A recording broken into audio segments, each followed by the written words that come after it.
we're talking to our sister battalions, 2-7, what did these guys do, what did 3-4 do, what did 1-6, the battalion before us, do, and trying to pull what's ever working from these other units and use it in our model. Okay. Civil military operations, this one was huge. We did civil military operations while we were there.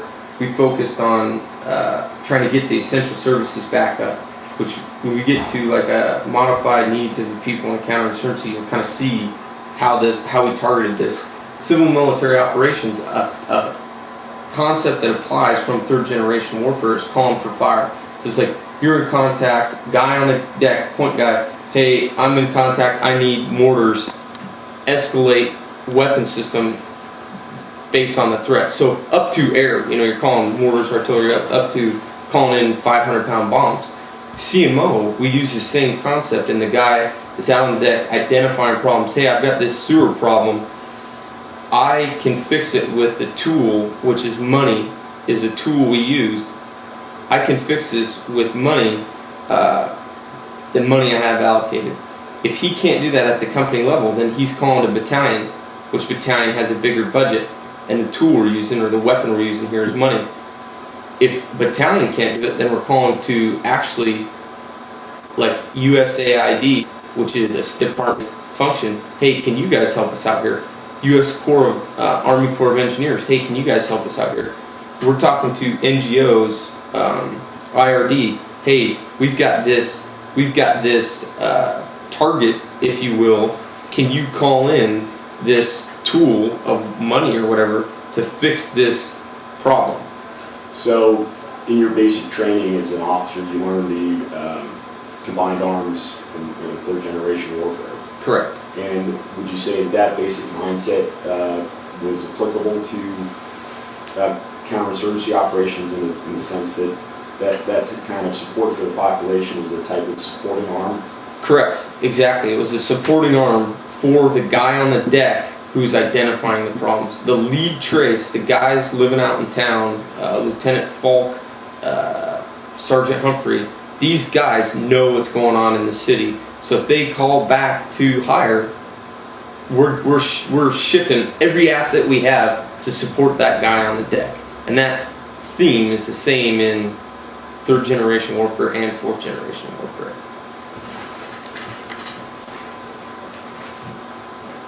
This is basically a modified Maslow's hierarchy of needs, and we'll go through it real quick. Because if we can't understand what the people need, then we won't have the active support of the populace. If we don't have the active support of the populace, we'll lose the people. And actually, I'm gonna skip over this real quick because I want to hit something up before we talk about that. In third generation warfare, the entire time from boot camp through OCS, you're taught to focus on the enemy, right?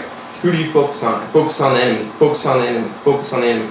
That will not work in fourth generation warfare. You don't focus on the enemy, you focus on the people.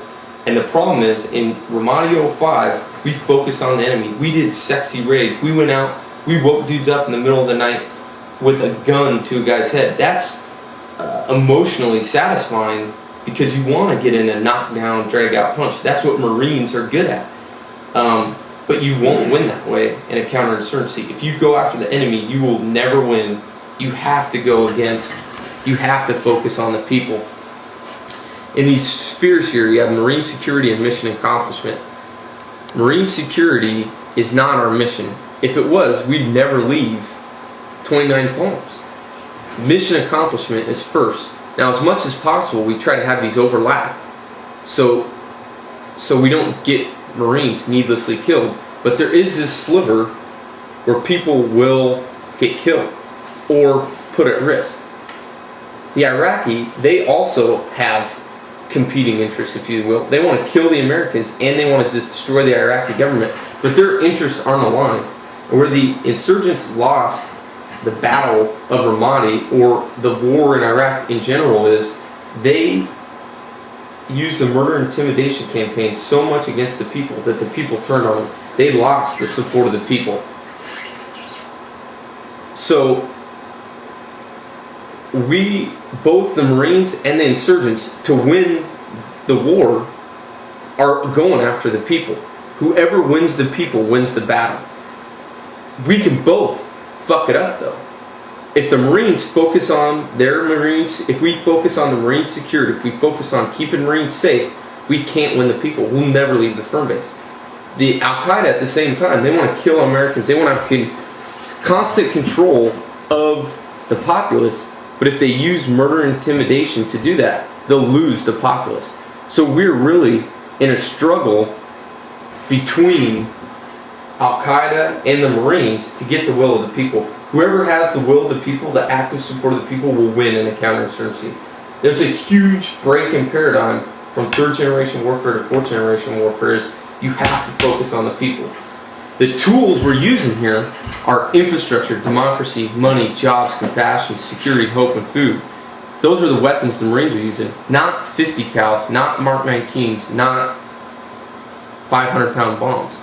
The tools the insurgents are using are murder, intimidation, bribes, power, ideology, culture, security, hope. So in third generation warfare, it's very like the math analogy. It's very much like algebra in that you have known variables, and it's like a set math problem in that your tools are you can calculate weapons and troops and stuff like this. In fourth generation warfare, that goes out the window. It's like calculus. You're like doing differential equations with so many variables you can't even keep track of.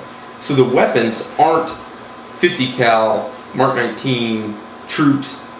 You have to have a holistic approach, and like we're doing infrastructure, democracy, money, jobs. Am I explaining myself? That makes sense. We're at about 15 minutes, and this is Captain Mines' brief, correct? Correct. And can you just say briefly what your role was in the training and preparation for Ramadi 2? To train for Ramadi 2, we trained highly kinetic because we thought we were going back into Ramadi 1, which was, it was a most kinetic place in Iraq during 2005 was Ramadi. So we thought we were going back into an environment where you had to bump and bound, where you had to use third generation warfare skills to stay alive. So we trained highly kinetic.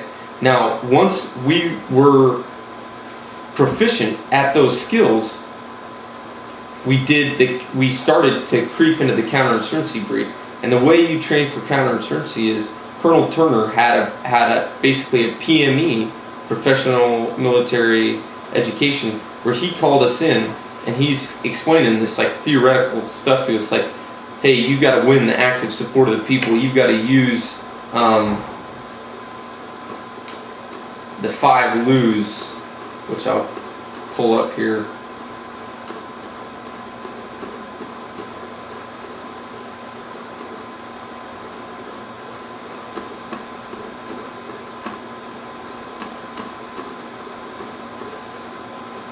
Okay, so to train for the fourth generation warfare fight, you have to have a solid fundamental grasp of third generation warfare, or you will lose. Because if you're out in this counterinsurgency environment and it goes kinetic, and you don't have that bedrock foundation of tactical skills, you'll get Marines killed, and that you can't accomplish the mission that way.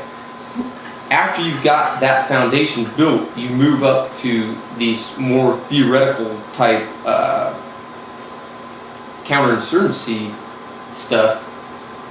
And the way that we trained was we looked at these 5 LOOs, which are lines of operations. And the 5 LOOs are governance, economic development, essential services, security, and training the indigenous forces. So how did we train to that? Well, we had guys go to Arabic class. We had guys